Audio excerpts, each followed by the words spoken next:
There's a moment that comes in every woman's life when she finally understands that she has the power to say no.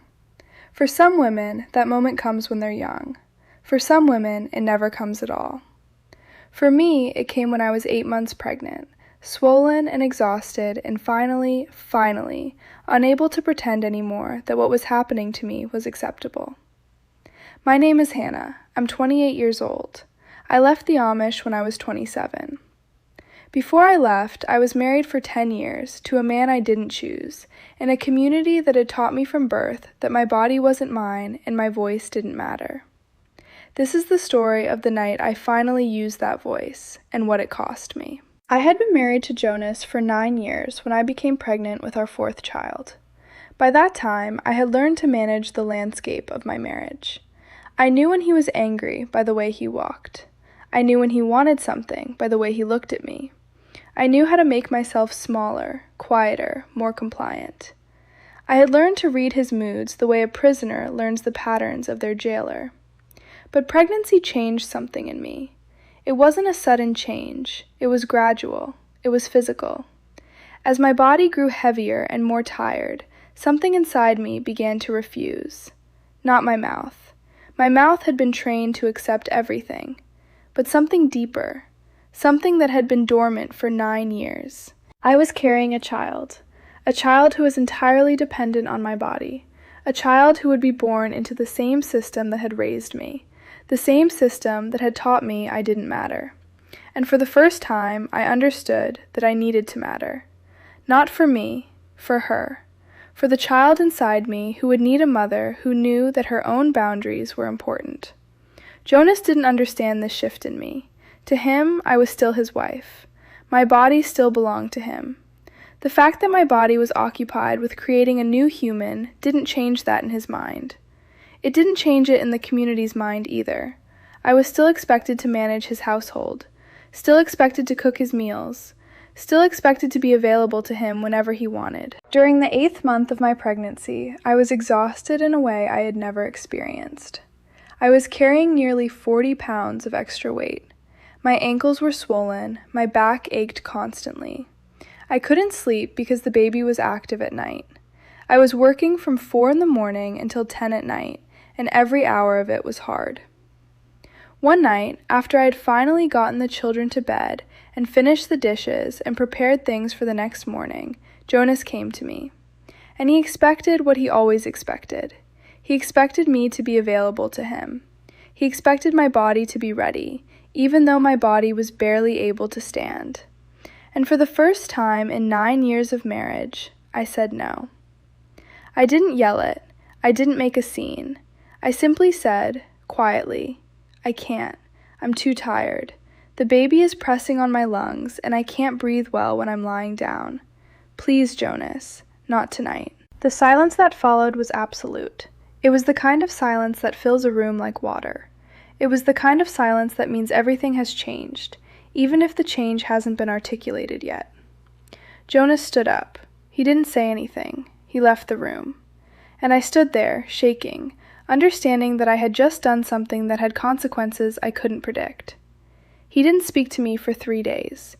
He moved through our house like I wasn't there. He spoke to the children. He didn't speak to me.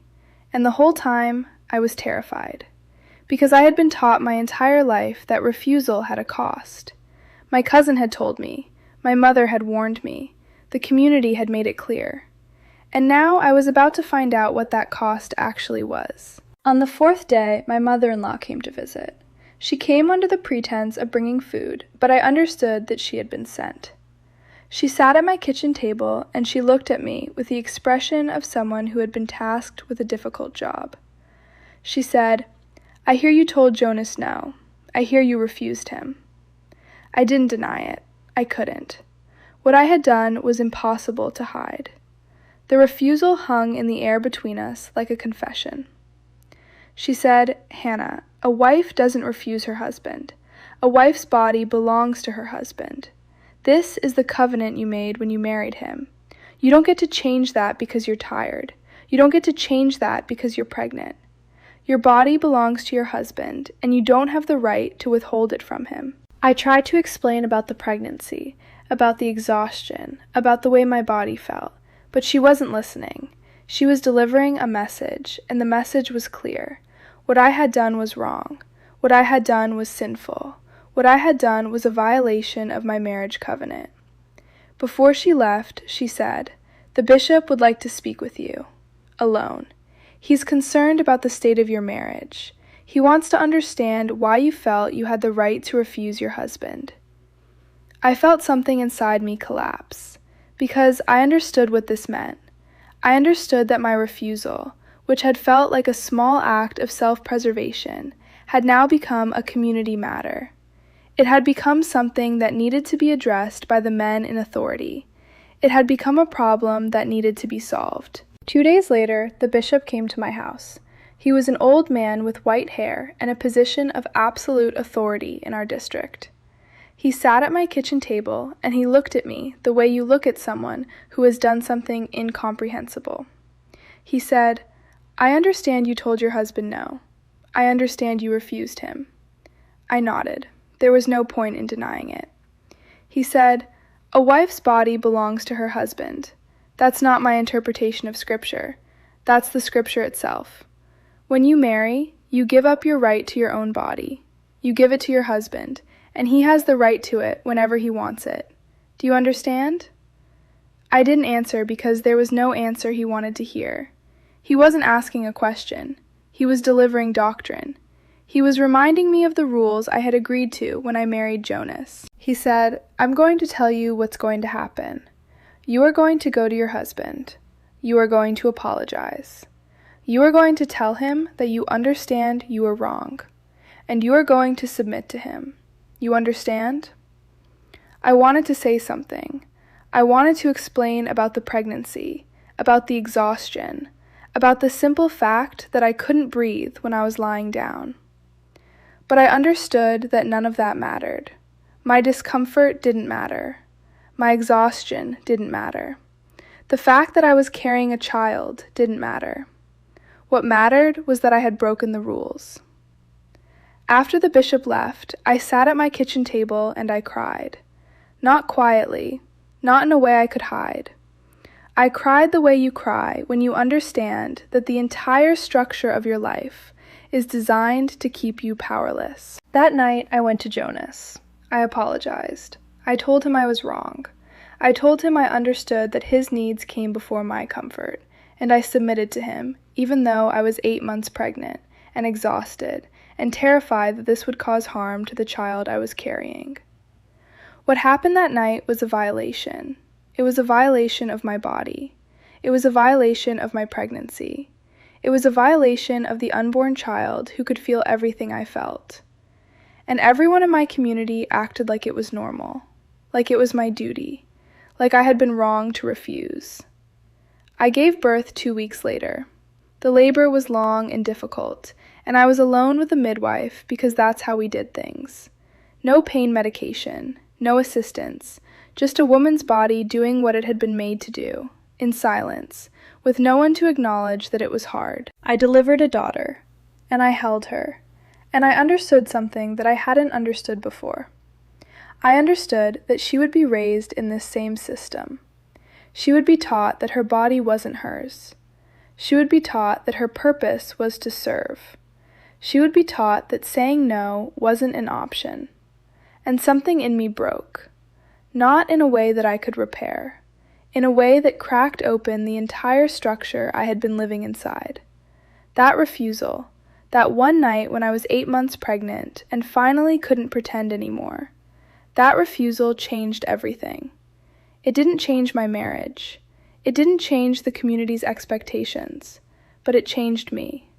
It gave me a taste of what my own power felt like. And once I had tasted it, I couldn't pretend it didn't exist anymore. I didn't leave that night. I didn't leave after my daughter was born. I stayed for another year. But something had shifted. I had learned that I could say no.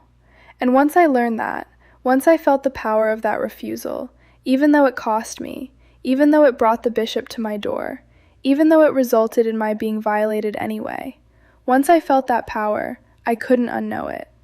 The Amish teach that a woman's role is to be submissive. They teach that this is love. They teach that a woman's body belongs to her husband. They teach that refusal is sinful. And they enforce this teaching by making sure that any woman who tries to refuse understands the cost of that refusal. But what they don't account for is what happens when a woman finally refuses anyway. What they don't account for is the moment when a woman decides that her own autonomy matters more than the community's approval. What they don't account for is the moment when a mother understands that she needs to be an example to her daughter of what it looks like to claim your own power. I was 8 months pregnant when I finally said no. I was 27 years old when I finally left. In between those two moments was a year of understanding that everything I had been taught about love and marriage and a woman's role was a lie designed to keep me compliant. If you are pregnant and your husband is demanding things from you that don't feel right, you have the right to refuse. If you are exhausted and being told that your exhaustion doesn't matter, your exhaustion matters.